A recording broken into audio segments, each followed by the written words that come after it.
नमस्कार दोस्तों। आज मैं आपको एक लव स्टोरी के साथ साथ सस्पेंस स्टोरी भी सुनाऊंगा। इसमें पत्नी अपने पति से अलग होना चाहती है। कहानी को अंत तक जरूर सुने। मेरा नाम रमेश है। मैं अपने आप को बहुत खुशकिस्मत मानता हूँ कि मेरी शादी रचना से हुई है। रचना और मेरी शादी घर वालों की मर्जी से हुई है। रचना बहुत सुंदर है। शुरुआत में मुझे लगा था कि वो मुझसे शादी को हाँ नहीं कहेगी, लेकिन जब मैं उसे देखने गया तब उसके स्वभाव का पता चला। बहुत अच्छा उनका परिवार था। रचना जब शादी करके मेरी जिंदगी में आई, तब से मेरी जिंदगी बदल गई है। सभी मुझे कहते थे कि मैं बहुत खुशकिस्मत हूँ। अभी मेरी शादी को करीब 3 महीने ही हुए हैं। मेरा सपना था कि मैं बड़े शहर में एक बड़ा शोरूम बनवाऊं कपड़े का। मैंने रचना को इसके बारे में बताया। रचना को पता है कि ये मेरे लिए कितना बड़ा सपना है। मैं दिन रात इसी में लगा रहता हूँ। बड़ी मुश्किल से मुझे एक जगह मिली, लेकिन पैसे बहुत ज़्यादा थे। इसलिए मैंने अपने गांव की ज़मीन बेचने का फैसला किया। ज़मीन में मेरे पिता के दूसरे भाइयों का भी हिस्सा था। इसी काम के लिए मुझे कुछ दिनों तक गांव में जाना पड़ रहा था। मैंने रचना को चलने को कहा, क्योंकि पता नहीं कितना समय लग सकता है, लेकिन उसने कहा कि वो अपने मायके चली जाएगी। मैंने भी सोचा कि ठीक है। रचना अपने मायके चली गई। मैं अपने गांव चला गया। रचना से मैं फ़ोन पर बात किया करता था। ज़मीन के कागज़ और सारी बातों में समय लग रहा था। इस दौरान मेरी पत्नी से मेरी बात होती रहती थी। मैंने एक शाम उसे फ़ोन किया तो वो कुछ बदली बदली थी, ज़्यादा बोल नहीं रही थी। मैंने पूछा क्या हुआ, तुम ठीक हो? वो बोली कि मुझे आपको कुछ बात बतानी है। मैंने कहा कि बताओ, क्या बोलना चाहती हो? वो थोड़ी देर चुप रही और फिर बोली कि नहीं, अभी नहीं, मैं आपको मिलकर ही बताऊंगी। मैंने भी कहा कि ठीक है, लेकिन मुझे नहीं पता था कि मेरी ज़िंदगी में इतनी बड़ी बात होने वाली है। अगले दिन दोपहर मैंने जब रचना को फ़ोन किया तो उसने फ़ोन नहीं उठाया। मैंने भी सोचा कि कुछ काम होगा, इसलिए मैंने उसे बात पर ज़्यादा ध्यान नहीं दिया। मैं सारा दिन अपने काम में उलझा रहा। काम भी ज़रूरी था, क्योंकि वो ख़त्म करके ही मैं जल्दी से रचना के पास वापस जा सकता था। दिन भर के काम के बाद मैंने फिर शाम को रचना को फ़ोन किया, लेकिन इस बार उसका फ़ोन स्विच ऑफ आ रहा था। मैंने फिर सोचा कि शायद किसी काम से गई होगी और मोबाइल स्विच ऑफ हो गया होगा। मैंने रात फिर किया, क्योंकि दिन भर बात हो ना हो, लेकिन रात में ज़रूर बात किया करते थे। लेकिन रात में भी उसका फ़ोन स्विच ऑफ था। अब मुझे थोड़ी फिक्र हुई, लेकिन फिर मैंने सोचा कि वो उसके घर ही है। अगर कुछ बात होती तो मुझे फ़ोन आ ही जाता। थोड़ा बहुत विचार करके मैं सो गया। मैंने सोचा कि उसके घर में किसी को फ़ोन करूं, लेकिन रात में उस समय फ़ोन करना मैंने उचित नहीं समझा, इसलिए मैं सो गया। सुबह उठते ही मुझे यही ख्याल आ रहा था कि मैं रचना से बात करूं। सुबह भी मैंने फ़ोन किया, लेकिन अभी भी वही बात, उसका फ़ोन स्विच ऑफ ही था। अब मैंने उसकी मम्मी को फ़ोन किया, लेकिन उन्होंने भी मेरा फ़ोन नहीं उठाया। अब मुझे थोड़ी फ़िक्र होने लगी थी कि क्योंकि किसी से भी मेरी बात नहीं हो रही थी। करीब 3 दिन तक ना रचना का फ़ोन आया ना उसकी माँ का। मैं अपने काम में लगा रहा। फिर एक शाम मेरी सास का फ़ोन आया। मैंने पूछा कि रचना कहाँ है। वो बोली रचना अपनी एक चचेरी बहन की शादी में गई है। शायद वहाँ नेटवर्क नहीं होगा, इसलिए बात नहीं हो पा रही है। मैं भूल गया था, रचना ने मुझे बताया था कि वो वहाँ जाने वाली है। मेरी चिंता थोड़ी कम हो गई और मैं वापस अपने काम में लग गया।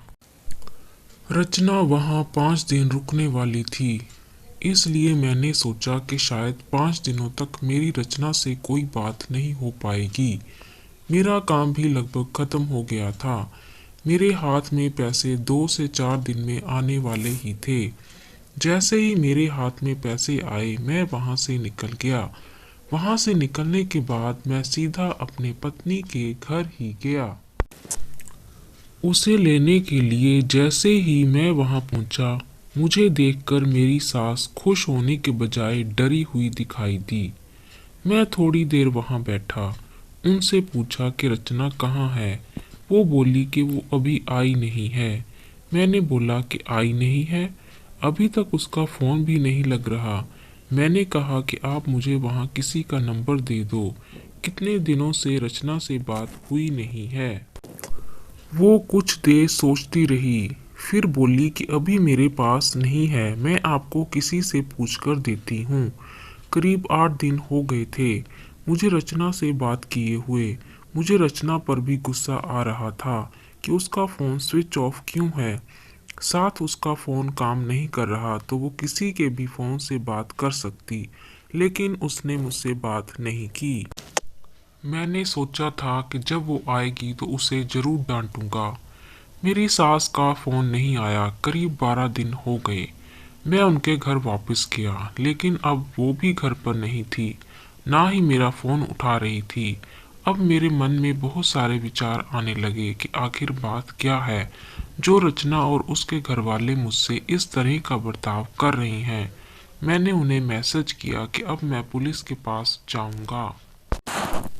मेरी इस धमकी से शायद वो डर गई और उनका फ़ोन आया। बोली कि बेटा, मैं तुम्हें कुछ बताना चाहती हूँ, तुम घर आ जाओ। अब मेरी चिंता बढ़ती जा रही थी। ऐसी क्या बात है जो ये सब मुझसे छिपा रहे हैं।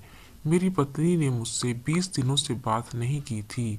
मैं अगले दिन उनके घर गया। मेरी सास का मुंह उतरा हुआ था। मैं बहुत गुस्से में था। मैंने जाते ही उन्हें जोर से चिल्लाते हुए पूछा कि कहाँ है रचना। मेरी सास मुझसे बोली कि बेटा, अब मैं जो तुम्हें बताने वाली हूँ उस पर तुम्हें विश्वास नहीं होगा, लेकिन यही सही है। वो बोली कि रचना किसी के साथ भाग गई है। मुझे मेरे कानों पर विश्वास नहीं हुआ कि मैंने क्या सुना। मैंने बोला, आप कुछ भी बोलोगे और मैं मान जाऊंगा। वो बोली, बेटा यही सच है, तुम्हारी शादी के पहले उसका एक प्रेम प्रसंग था। जब वो वहाँ गांव में अपनी बहन की शादी में गई तो उसे वो वहाँ मिल गया और वो मौका देखकर वहाँ से भाग गई। मैं जानती हूँ कि तुम उससे बहुत प्यार करते हो, लेकिन अब यही सच है, तुम्हें उसे भूलना होगा। हम लोग पुलिस के पास नहीं गए, नहीं तो बदनामी होगी। इसलिए हम इस बात को तुमसे छिपा रहे थे। रचना मेरे साथ 3 महीने तक रही थी। जितना मैं उसे जानता था वो ऐसा नहीं कर सकती थी, लेकिन उसकी माँ ये कह रही थी तो मैं कैसे ना मानता। मेरा मन अभी भी मानने को तैयार नहीं था। मेरी सास मेरे आगे रो रही थी, माफ़ी मांग रही थी। इतनी बड़ी बात मेरे घर वालों को पता चली तो उन्हें भी विश्वास नहीं हुआ। रचना स्वभाव से बिल्कुल ऐसी नहीं लग रही थी। रचना की माँ को देखकर मैं और मेरे घर वाले चुप रह गए। हमने कुछ बड़ा कदम नहीं उठाया। मैं अपने साथ हुए इस धोखे को बर्दाश्त नहीं कर पाया। मैंने रचना को बहुत प्यार किया और मुझे कुछ भी हासिल नहीं हुआ। रचना नाम से मुझे नफरत हो गई। मेरी जिंदगी पर इसका बहुत असर हुआ।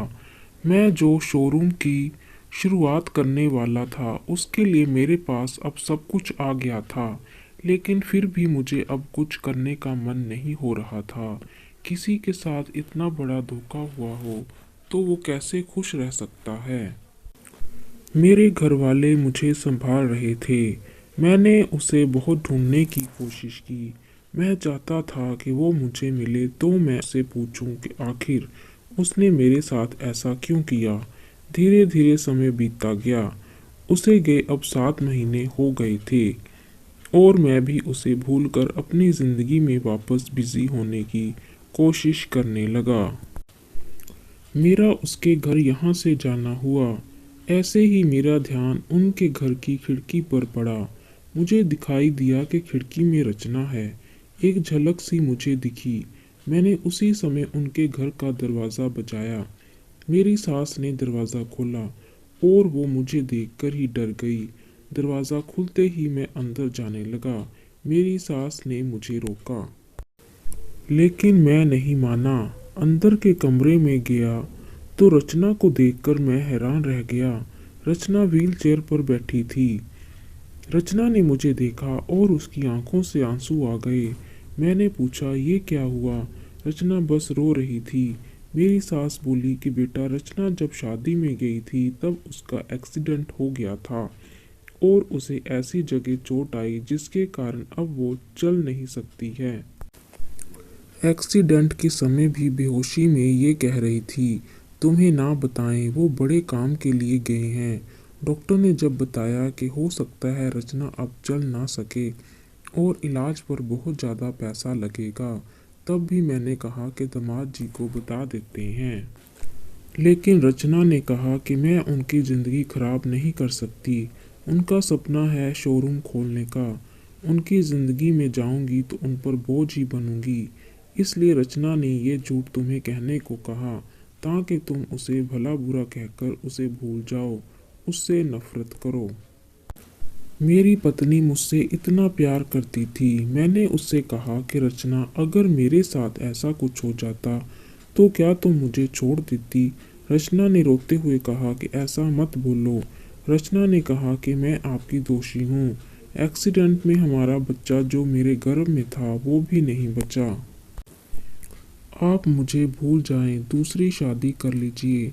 मैं आप पर बोझ नहीं बनकर रहना चाहती। रचना की आंखों से आंसू नहीं रुक रहे थे। कितने दिनों उसने इन्हें रोक रखा होगा। मैंने रचना को बीते कुछ महीनों में ना जाने क्या कुछ नहीं कहा, लेकिन अब वो रचना को एक पल भी अपने से दूर नहीं रखना चाहता था। मैंने रचना की एक बात नहीं सुनी। मैं रचना को अपने साथ ले आया। अब कोशिश यही है कि वो फिर से चल सके। मैंने मेरा शोरूम बेच दिया और अच्छे से अच्छे अस्पताल में रचना को दिखाया। उम्मीद की किरण दिखाई दे रही है। बस मैं यही चाहता हूँ कि वो फिर से अपने पैरों पर खड़ी हो जाए।